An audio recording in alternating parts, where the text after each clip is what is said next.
ये बॉक्स लकड़ी का बना हुआ है, लेकिन जब हम इस बॉक्स को खोलेंगे तो इसके अंदर भी एक उपकरण आपको दिखाई देगा।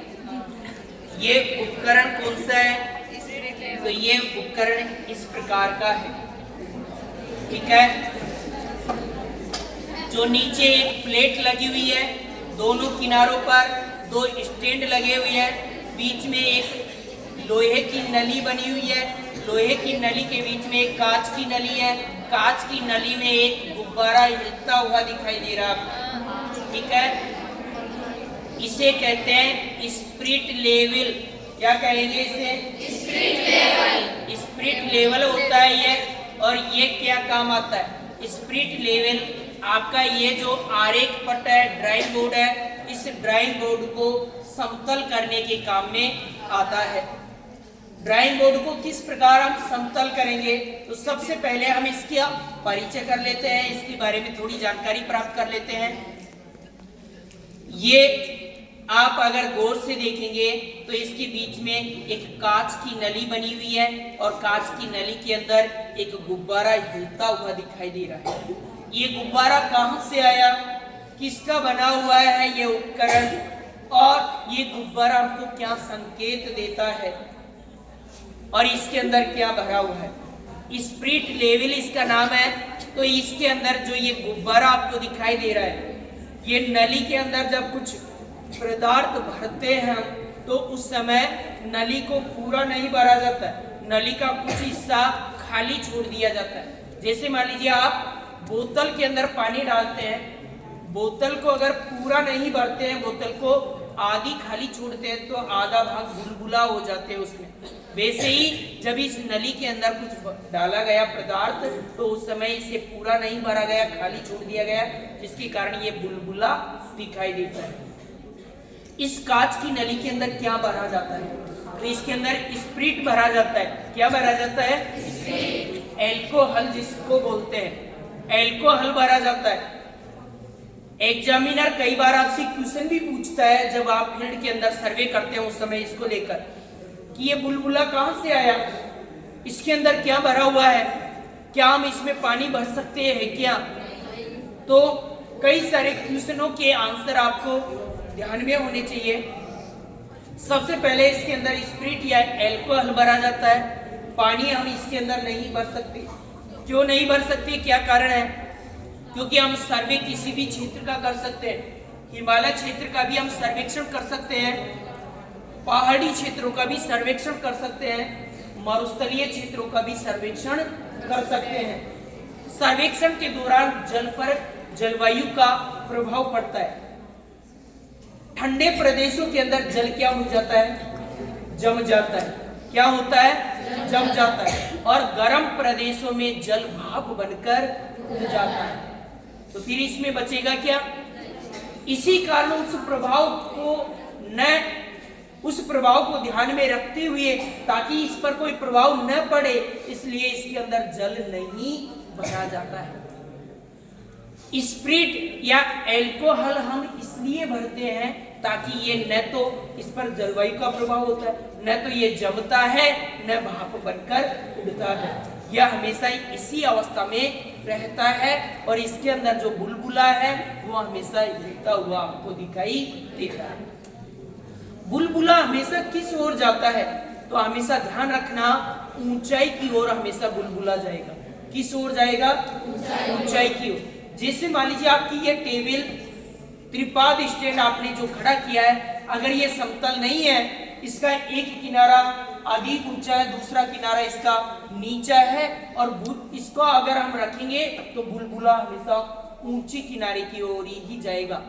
जो भाग इसका नीचा होगा उधर बुलबुला नहीं रहेगा। इसका मतलब फिर जैसे मान लीजिए ये अभी समतल है क्या? टेबल नहीं है ना। आपको समतल करना है तो समतल करने के लिए आपको क्या करना पड़ेगा? स्पिरिट लेवल को आपको इस आरेख पट पर रखना होगा। सबसे पहले जब आप आरेख पट पर रखते हैं तो बुलबुला एक ओर दिखाई देता है। जिस ओर बुलबुला जाता है उस पैर को आपको क्या करना है? थोड़ा नीचे करना है, ठीक है। जैसे ही आप नीचे करोगे पैर को तो थोड़ा थोड़ा बुलबुला बीचों बीच में आने लगेगा। फिर भी अगर मान लीजिए आप दूसरे किनारे पर रखकर देख लो, एक किनारा फिर भी हो सकता है आपका, जैसे ये किनारा आपका ऊंचा है, तो आप दूसरे पैर को एक साथ आप 3 पैरों को समतल नहीं कर सकते, आप एक एक पैर की सहायता से ड्राइंग बोर्ड को आप आरेखन को समतल कर सकते हैं। तो आप फिर दूसरे भाग को थोड़ा स्थिर करेंगे तो आप देखेंगे यहाँ पर कि बुलबुला लगभग बीचों बीच में ही आ जाता है। अगर नहीं आता है तो फिर आपको वापस क्या करना है, थोड़ा और इसे समतल करने की कोशिश करें ताकि आपका बुलबुला हमेशा सीट पर, आपको केवल एक तरफ ही नहीं रखना, आपको आप आड़ा करके भी इसको रख सकते हैं, ड्राइंग बोर्ड के चारों कोनों पर भी रखकर आप इसे समतल कर सकते हैं। जैसे ऐसे तो समतल हो गया, लेकिन ऐसे अभी समतल नहीं हुआ है, तो फिर आपको क्या करना पड़ेगा, जो पेड़ इसका इधर है उस पेड़ को पुनः आपको नीचा करना पड़ेगा और लगभग क्या होगा, इसको समतल करने के लिए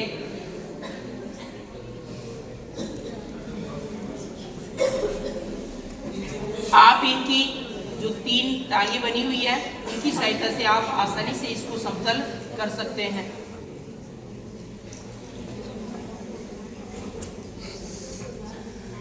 खड़ी होके देखना समतल है क्या, 1-2 लड़कियां देख लो बीच में, इसके चारों किनारे समतल है या नहीं है, देखना बेटा। क्योंकि जब तक हम आपका ये समतल नहीं होगा ड्राइंग बोर्ड, तब तक आप इसकी चिपक गिर जाएगी, उठा के देखना इसको वापस।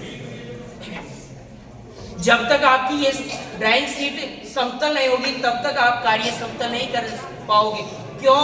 क्योंकि इसके जो केंद्र होते हैं वो केंद्र हमेशा जब ही सही होंगे तब आपका ये ड्राइंग बोर्ड बिल्कुल समतल होगा। दूसरी चीज, समतल को हम कैसे किस प्रकार देख सकते हैं, ये जो आपको कांच की नली दिखाई दे रही है, यहाँ पर भी कुछ लाइनें बनी हुई है।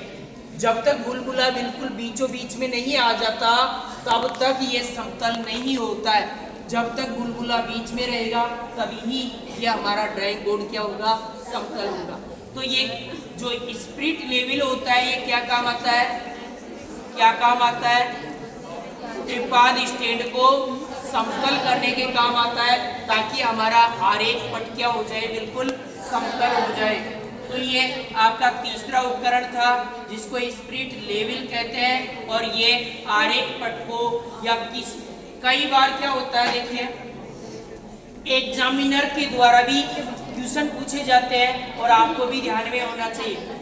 इसके 3 ही पैर क्यों बनाए जाते हैं, 2 पैर या 4 पैर क्यों नहीं बनाए गए भाई, केवल 3 ही पैर इसके क्यों बनाए जाते हैं, ताकि हम किसी भी क्षेत्र का जब सर्वे करते हैं, ये जरूरी नहीं है कि हम प्लेन जगह का ही सर्वे करें, हम पहाड़ी क्षेत्रों का भी सर्वे कर सकते हैं, पठारी क्षेत्रों का भी सर्वे कर सकते हैं, हिमालय क्षेत्रों का भी सर्वे कर सकते हैं। और उस समय अगर मान लीजिए इसके 2 पैर होते तो ये खड़ा हो पाता क्या ढंग से, गिर जाता ये बार बार। और अगर इसके 4 पैर होते तो ये 4 पैरों से पहाड़ी क्षेत्रों में समतल होता क्या, नहीं होता पहाड़ी क्षेत्रों में।